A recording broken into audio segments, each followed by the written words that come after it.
ბიუჯეტის ფული პარტიული მიზნებისთვის. ქართული ოცნება ფურცელზე აფორმებს ადამიანებს უხდის ხელფას, მაგრამ ეგრეთ წოდებული დასაქმებულები რეალურად არაფერს აკეთებენ. ობიექტებზე მიმაგრებულია მოქალაქეთა არარეალური რაოდენობა, იხარჯება ათეულობით მილიონი. ფლანგვის დეტექტორმა კვლევა ჩაატარა, ორგანიზაცია სწორედ ამ შეკითხვას სვამს. გვაქვს თუ არა საქმე სქემასთან, რომელიც პარტიული მიზნებისთვისაა შექმნილი. ქართული ოცნებისთვის. ლაპარაკია სოციალურად დაუცველთა დასაქმების პროგრამაზე. მკვლევრებს სახელმწიფო უწყებების უმრავლესობამ ინფორმაცია საერთოდ არ მიაწოდა, თუმცა მოპოვებული ცნობებით საკმარისია სურათის აღსაქმელად. რამდენი ადამიანი სჭირდება სტადიონის დალაგებას ან აუზის გაწმენდას? მესტიის მუნიციპალიტეტში პირველ შემთხვევაში 153, მეორე შემთხვევაში კი 170 ადამიანი დაასაქმეს. ხელფასს კი სახელმწიფო ბიუჯეტიდან უხდიან. ფლანგვის დეტექტორმა, რომელმაც სოციალურად დაუცველთა დასაქმების პროგრამის კვლევა ჩაატარა, მსგავსი შეუსაბამო რიცხვები არაერთ მუნიციპალიტეტში გამოავლინა. ეჭვობენ, რომ ამ ადამიანებს ქართული ოცნება საკუთარი პოლიტიკური ინტერესით ასაქმებს და ბიუჯეტის ფულს პარტიული მიზნებისთვის იყენებს.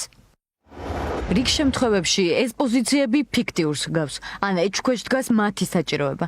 ეს ყოველივე ბადებს შეკითხვას. ხსენებული პროგრამის სახით ხომ არ გვაქვს საქმე არაფორმალური დასაქმების სქემასთან, რომლის ფარგლებშიც საბიუჯეტო რესურსი რეგიონებში ქართული ოცნების მხარდამჭერებისკენ მიედინება. მაგალითად, მესტიის მუნიციპალიტეტში დასაქმებულია 153 სტადიონის დამლაგებელი და 170 აუზის გამწმენდი, რაც ეჭვს აჩენს დასაქმების რეალურობასა და გამჭვირვალობაზე. სხვა რეგიონებში ათეულობით ბენეფიციარია დასაქმებული კეთილმოწყობის სამსახურში, ან ისეთ პოზიციებზე, რომელთა მოცულობა არ შეესაბამება ადგილობრივ საჭიროებებს. მესტია გამონაკლისი არაა. მაგალითად, მარტვილის კეთილმოწყობის სამსახურში 859 ადამიანი მუშაობს, თიანეთში 325, დუშეთის დასუფთავებაზე, გზების მოვლასა და დალაგებაზე 586, სენაკის გამწვანება დასუფთავებაზე პროგრამის ფარგლებში 167 ადამიანი დაასაქმეს. ახალქალაქის სასაფლაოებს კი 51 ბენეფიციარი ალაგებს და ასე ბევრ რაიონში.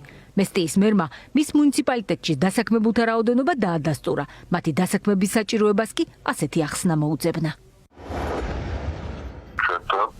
ყველა სოფელში ყველა თემს, ყველა უბანს აქვს ცალკე გაკეთებული თავისი ბასეინები და მაგის დასაფლავებლები არიან ესეთი. დასაფლავებისა და სპერების წარმატებლები არიან. დიახ, თითო სოფელზე თითო კაცია მოდის.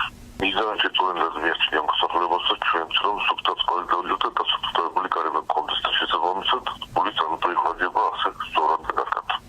დასაქმების სახელმწიფო პროგრამა ირაკლი ღარიბაშვილის პრემიერობის დროს 2022 წელს ამოქმედდა.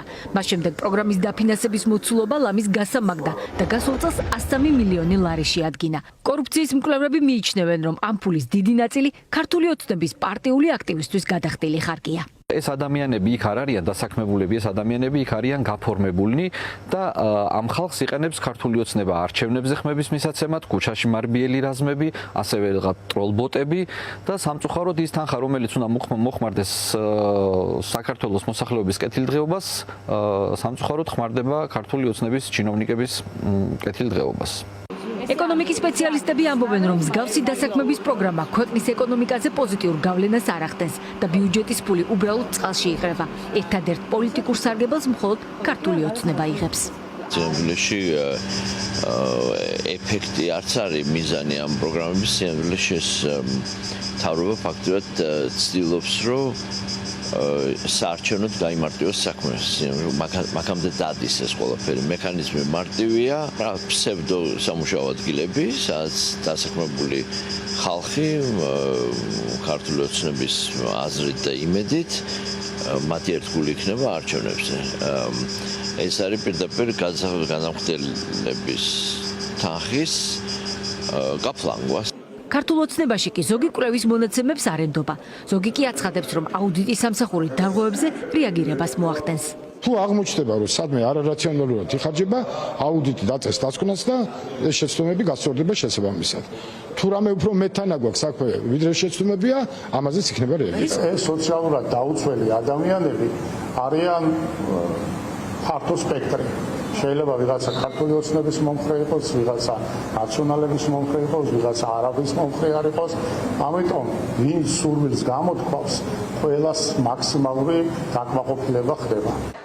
სახელმწიფო პროგრამით დასაქმებულთა სამუშაო პოზიციების შესახებ ინფორმაციები მუნიციპალიტეტებისა და საჯარო უწყებების დიდმა ნაწილმა კვლევის ავტორებს არ მიაწოდა.